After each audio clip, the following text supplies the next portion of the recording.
Hello అండి, అందరికీ నమస్కారం. నేను మీ చిత్తూరు పిల్ల. అందరికీ ఉగాది శుభాకాంక్షలు. ఉగాది అనగానే మనకు గుర్తు వచ్చేది ఉగాది పచ్చడి. అది ఎలా తయారు చేయాలో అనేది మనం ఈరోజు చూద్దాం.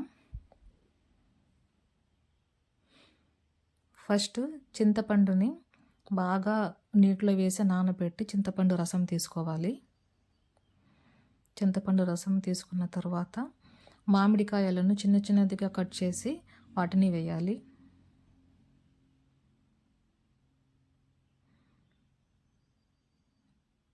తరువాత చేదు కోసం వేపాకు పువ్వులను వేస్తాము.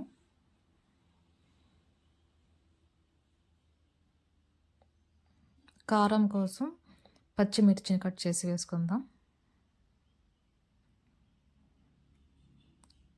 ఇప్పుడు ఉన్నటువంటి జనరేషన్లో పచ్చడి అనగానే డిఫరెంట్గా వేస్తారండి, కానీ ఇదే అసలైన పద్ధతి. తర్వాత ఉప్పు,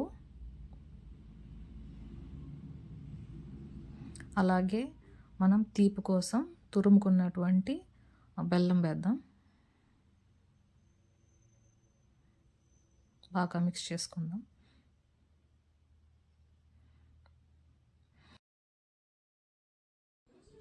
ఉగాది పచ్చడి అనగానే పులుపు, చేదు, వగరు, ఉప్పు, కారం, తీపి అనే 6 రుచులు ఉంటాయి.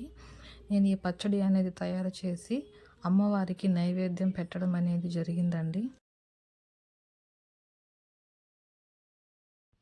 అమ్మవారి ఆశీస్సులతో మీరందరూ సంతోషంగా ఉండాలని కోరుకుంటున్నానండి.